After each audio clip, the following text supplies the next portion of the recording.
देखिए, आगामी कुछ महीनों में झारखंड में विधानसभा के चुनाव होने हैं और अभी हजारीबाग की सदर विधानसभा सीट की बात करें तो यहाँ पर बीजेपी में कई ऐसे उम्मीदवार हैं जो इस सीट से चुनाव लड़ना चाहते हैं। अभी हमारे साथ वैसे ही एक उम्मीदवार अमित सिन्हा जी हैं जो सदर विधानसभा से अपनी दावेदारी ठोक रहे हैं और यहाँ से विधानसभा का चुनाव लड़ना भी चाहते हैं। आज हम इन्हीं से खास बातचीत करते हैं कि किन उद्देश्यों के साथ विधानसभा चुनाव में उतरेंगे और क्या कुछ इनका सदर विधानसभा के लिए आगे का एजेंडा होगा। सबसे पहले तो न्यूज़ बाइस्कोप में बहुत बहुत स्वागत जी, धन्यवाद। सदर विधानसभा में काफ़ी एक्टिव दिख रहे हैं आप कुछ दिनों से।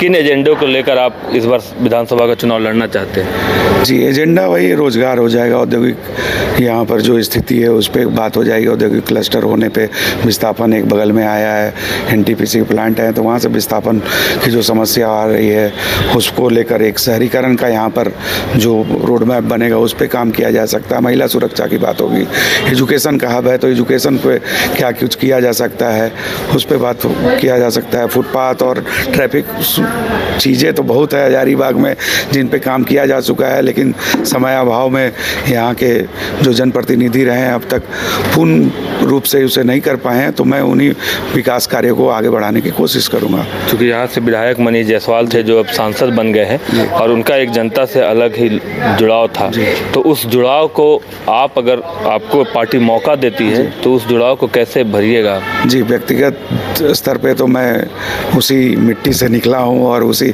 जनभावनाओं का कद्र करूँगा ही, और जिस संगठन से वो हैं उस संगठन से भी मैं भली भांति परिचित हूँ और उसमें काम कर चुका हूँ और अभी भी कार्यरत हूँ। तो जो भी होगा मतलब उनके समकक्ष ही करने की कोशिश करूँगा। बड़े भाई जिस तरह की लकीर खींचे हैं उसको मैं आगे बढ़ाने का काम करूँगा। देखा जा रहा है कि सदर विधानसभा में एक बीजेपी की लंबी लिस्ट है जो विधानसभा के चुनाव लड़ना चाहती है। कई ऐसे लोग हैं जो काफ़ी कद्दावर हैं, पुराने भी हैं यहाँ, तो अपनी दावेदारी उनके बीच कैसे देखते हैं? जी, देखिए, एक तो विश्व की सबसे बड़ी पार्टी होने पे उनका जनाधार तो बड़ा हो ही जाता है, उसके नेतागण की संख्या ज़्यादा हो जाती है, कार्यकर्ता लोग बहुत हो जाते हैं, तो सब अपने अपने तरह से स्वतंत्र हैं। लोग जो अपने उचित प्लेटफॉर्म पे अपनी बातों को रख रहे हैं, अपनी दावेदारी प्रस्तुत कर रहे हैं, उसमें से मैं एक हूँ। मैं उनकी बातों को ना कहते हुए ये कहना चाहता हूँ कि शीर्ष नेतृत्व तो जिसे भी ये मौका देगी हम लोग उसके साथ लगकर यहाँ हजारीबाग की एक विकास की रूपरेखा को तय करेंगे और एक रोड मैप के तहत एक कार्य योजना बनाकर यहाँ पर काम करने की कोशिश करेंगे। आप कहना चाहते हैं कि अगर पार्टी आपको मौका नहीं देती है तो आप निर्दलीय नहीं जाएंगे और जिसे भी मौका देगी उसके साथ? मौका ही नहीं, निर्दलीय की तो बात ही नहीं होती है। मेरा परिवार शुरू से ही जनसंघ से रहा और मेरे अपने बड़े चाचा बेरमो से स्कूल के हेडमास्टर थे, वहाँ त्यागपत्र दे के 69 में बिंदेश्वरी दुबे जी के खिलाफ में चुनाव जनसंघ से लड़ा करते थे। जब मात्र भाजपा का उदय भी नहीं हुआ था जो जनसंघ दिया चापते, तब से हम लोग के घर का जुड़ाव जनसंघ, आरएसएस और भाजपा से रहा। तो उसके और संगठन में करने के लिए और मेरे व्यक्तिगत अनुभव का भी बहुत मतलब कोर सब्जेक्ट रहा है कि संगठन का काम करूं, तो वो मेरी इच्छा रहेगी कि संगठन को मैं हमेशा काम करूं। चुनाव आप बीजेपी से ही लड़ेंगे, किसी और पार्टी का सवाल ही नहीं होता है। जी, अच्छा, एक चीज़ बताइए, ऐसा क्या आप में खास है, आपने ऐसा क्या हजारीबाग के लिए किया है कि भारतीय जनता पार्टी आपको इस विधानसभा के उम्मीदवार के लायक समझे? जी, मैं यहाँ का स्थानीय हूँ, मैं पढ़ा लिखा युवा हूँ और मेरा एक सोच है जो हजारीबाग को मैं कैसे विकसित कर सकता हूँ, और संगठन का अनुभव है जो मैं कहता हूँ दावे के साथ कि मुझे जो अनुभव है, मैं यहाँ की जनता के बीच जो अपनी सामाजिक भूमिका है, एक छवि जो मेरी अपनी व्यक्तिगत छवि है उसको लोगों से जोड़कर अंतिम व्यक्ति तक पहुँचने का प्रयास कर रहा हूँ और शायद पार्टी को ये पसंद आए जो अभी तक चल रहा है। मुझे पार्टी के किसी बड़े नेताओं से बात हुई है विधानसभा चुनाव के लिए?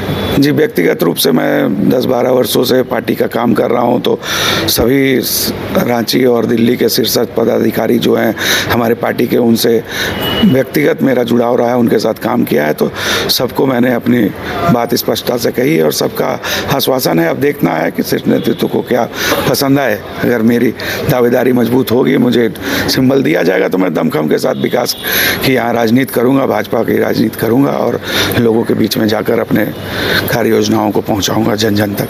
जिस प्रकार का कंपटीशन है यहाँ पर, काफ़ी कद्दावर लोग हैं आपके सामने जो काफ़ी दिनों से हज़ारीबाग में सेवाएं दे रहे हैं और बीजेपी से चुनाव भी लड़ना चाहते हैं, तो ऐसे में आपको नहीं लगता कि थोड़ी सी दावेदारी अगर कमज़ोर पड़ रही है आपकी? नहीं, वो कमज़ोर पड़े वो तो नेतृत्व की बात है, लेकिन मैं जहाँ तक देख पा रहा हूँ अभी जनसंपर्क के दौरान तो गांव के गांव लोगों में जो उत्साह है, जो जज्बे हैं, उसे मैं सलाम कर रहा हूँ और मैं उनके जन भागीदारी को देखकर मैं मतलब अपने आप को गौरवान्वित महसूस कर रहा हूँ कि मैं उनके बीच में जा रहा हूँ तो रिस्पांस पब्लिक का अच्छा है। और मैं संपर्क भी कर रहे हैं, ग्रामीण क्षेत्रों में भी जाते होंगे, जितने भी क्या समस्याएं देखने को मिलती है ज़्यादातर ग्रामीण क्षेत्रों की? अगर ग्रामीण समस्या में देखेंगे आप, पेयजल की समस्या, सड़कों की व्यवस्था सुदृढ़ नहीं है, जो है वो बरसात में या तो टूट जा रहे हैं या ये है।